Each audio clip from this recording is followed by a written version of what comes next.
lalu ada apa sebenarnya di balik isu perpanjangan masa jabatan periode 3 periode yang kembali mencuat? Kita akan bahas bersama Ketua DPP PDI Perjuangan Ahmad Basara. Selamat malam Mas Basara. Selamat malam Nitya, selamat malam pemirsa Kompas TV. Saya akan langsung tanya, menurut PDIP sebenarnya apa yang membuat isu Jokowi 3 periode ini muncul lagi? Bisa Anda ceritakan kepada kami? Ya, dalam hidup ini kan kita tidak bisa pisahkan dari hukum kausalitas ya Mbak Nitya.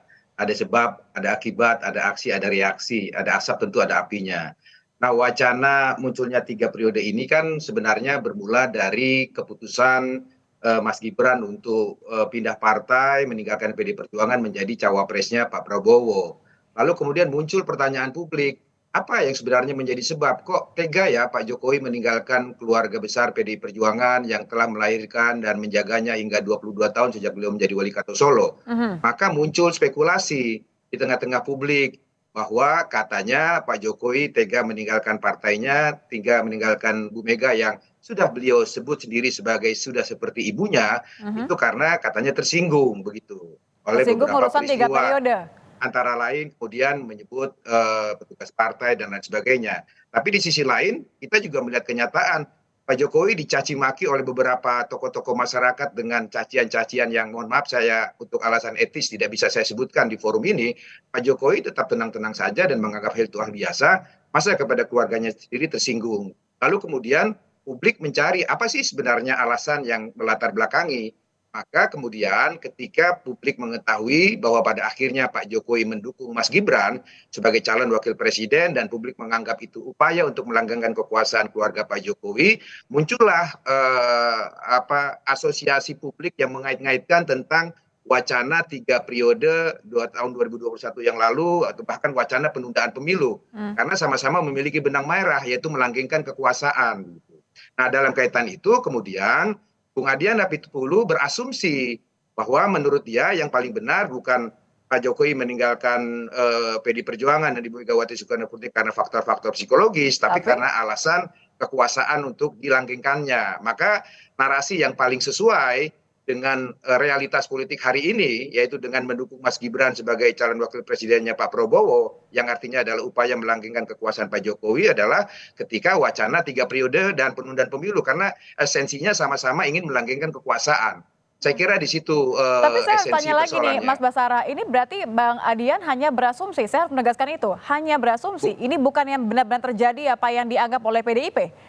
asumsi Bung Adian itu bukan tanpa alasan.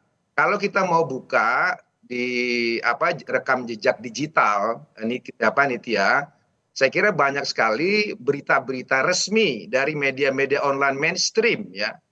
Jangankan di media media sosial, media mainstream banyak sekali kita temukan pernyataan-pernyataan pejabat pemerintahan Pak Jokowi pada waktu itu yang mewacanakan penundaan pemilu dan perpanjangan 3 periode. Itu fakta, begitu. Itu fakta yang tidak bisa terbantahkan. Jadi asumsi Bung Adian itu bukan asumsi yang imajiner, tapi asumsi yang berdasarkan fakta. Nah, karena pada waktu itu gencar sekali wacana mendorong perubahan Undang-Undang Dasar 1945, merubah masa jabatan presiden dari 2 periode menjadi 3 periode. Bahkan saya sebagai wakil ketua MPR RI dari fraksi PD Perjuangan yang sebenarnya mendapat mandat dari partai, dari Ibu Mega, dari Kongres Partai untuk menginisiasi amandemen terbatas Undang-Undang 45 untuk menghadirkan GBHN, diminta untuk menarik diri. Kenapa? Karena khawatir proses perubahan Undang-Undang Dasar itu ditumpangi oleh kepentingan-kepentingan lain, merubah pasal yang tidak terkait dengan GBHN atau Mhm. pokok-pokok haluan negara, begitu. Itu faktual gitu. Dan yang disampaikan Bung Adian juga tidak salah karena beliau dalam pernyataannya saya sudah periksa tidak menyebut bahwa permintaan itu langsung dari Pak Jokowi gitu. Tetapi dari pejabat-pejabat di lingkungan pemerintahan Pak Jokowi. Nah, Mbak Puan dalam posisinya sebagai ketua DPP Partai Bidang Politik dan Keamanan ketika ditanya wartawan apa benar Pak Jokowi meminta kepada Ibu Minta Mega langsung. untuk perpanjangan masa jabatan presiden, Mbak Puan menjawab dengan objektif dan benar bahwa tidak pernah Pak Jokowi secara langsung meminta kepada Ibu Megawati Soekarno Putri untuk perpanjangan masa jabatan presiden dari 2 periode menjadi 3 periode. Demikian juga pernyataan Sekjen PD Perjuangan Mas Hasto Kristianto gitu. Jadi pernyataan antara Bung Adian, kemudian Mbak Puan Maharani, Mas Hasto tidak bertentangan satu sama lain. Justru saling melengkapi berdasarkan fakta-fakta objektif yang ada di ruang publik. Karena mudah sekali di tracking itu, Nitya. pernyataan-pernyataan pejabat-pejabat publik di lingkungan pemerintahan Pak Jokowi yang menginginkan perubahan masa jabatan 2 periode menjadi 3 periode. Bahkan setelah itu senyap muncul kemudian wacana penundaan pemilu. Nah, wacana ini yang kemudian jika dikaitkan dengan keputusan terakhir Pak Jokowi mencalonkan Mas Gibran sebagai calon wakil presiden, ketemu benang merahnya, yaitu sama-sama ingin melanggengkan kekuasaan. Pak Jokowi mencalonkan Mas Gibran sebagai cawapres, bukan Pak Prabowo ya. Katanya Pak Jokowi nggak ada hubungannya, Mas Basara. Ya, itu biar publik yang menilai lah, Mbak Nitya, begitu. Saya tidak ingin berkomentar terlalu jauh mengenai hal itu, karena saat ini sudah menjadi urusan rumah tangga partai politik masing-masing. Saya sih lebih suka kita melihat ke depannya ya, seperti apa yang harus kita lakukan gitu. Oke, tapi sebelum kita melihat ke depan, sebelum kita melihat solusi ya, ini saya tertarik tetap dengan bagaimana kita read between the lines. Oke lah, tidak ada yang bertentangan antara pernyataan dari Mas Hasto yang sebut ada sosok Pak Lurah, kemudian Mbak Puan bilang tidak pernah mendengar atau melihat langsung, Bang Adian katakan bahwa ini awal dari keretakan antara Pak Jokowi dengan Ketua Umum PDIP, Ibu Mega. Gimana sebenarnya kita bisa melihat hal ini? PDIP bisa nggak kasih satu kesimpulan dari semua fakta yang Anda katakan tadi, Mas Basara? Kesimpulannya secara fakta-fakta objektif, wacana perubahan Undang-Undang Dasar tentang masa jabatan presiden dari 2 periode menjadi 3 periode itu faktual. Media-media mainstream ya termasuk dari kompas.com dan lain-lain itu bisa di-tracking sekarang untuk melihat bahwa benar ada pejabat-pejabat tinggi negara di lingkungan pemerintahan Pak Jokowi mewacanakan tentang 3 periode, bahkan penundaan pemilu, itu faktual gitu. Ya, ada menteri yang sudah mengakui itu idenya begitu ya. Fakta pula ya bahwa Pak Jokowi tidak pernah meminta secara langsung, apalagi membuat pernyataan di publik, apalagi meminta kepada Ibu Mega, itu tidak pernah. Dan itu pun yang dikatakan oleh Bung Adian, tidak ada satupun narasi dalam pernyataannya yang mengatakan Pak Jokowi meminta langsung. Tapi Dan kan Mas Hasto bilang ada oleh sosok Pak Lurah, Mas Basara, sorry saya potong. Mas Hasto kan bilang ada sosok Pak Lurah. Ya itu kan pernyataan yang didengar langsung oleh Pak Sekjen dari pejabat di lingkungan pemerintahan Pak Jokowi, tidak dari Pak Jokowi langsung begitu. Maka yang harus diminta konfirmasi pejabat di lingkungan pemerintahan Pak Jokowi atau orang-orang di lingkungan Pak Jokowi itu yang menyebut-nyebut bahwa pesan 3 periode itu dari Pak Lurah begitu. Nah, Pak Hasto sendiri kan sudah menyatakan bahwa kesaksiannya mengenai adanya seseorang yang memberikan penjelasan bahwa usulan 3 periode itu dari Pak Lurah, dia sudah menyatakan kesaksiannya atas nama Tuhan. Tentu dia pertanggungjawabkan betul itu secara moral dan politik. Oke, kalau Anda melihat dalam kondisi saat ini, terlepas dari oke lah kita tidak bisa minta langsung pernyataan sudah terjadi, Gibran sudah menjadi bacawa pres Prabowo, begitu ya Mas Basara.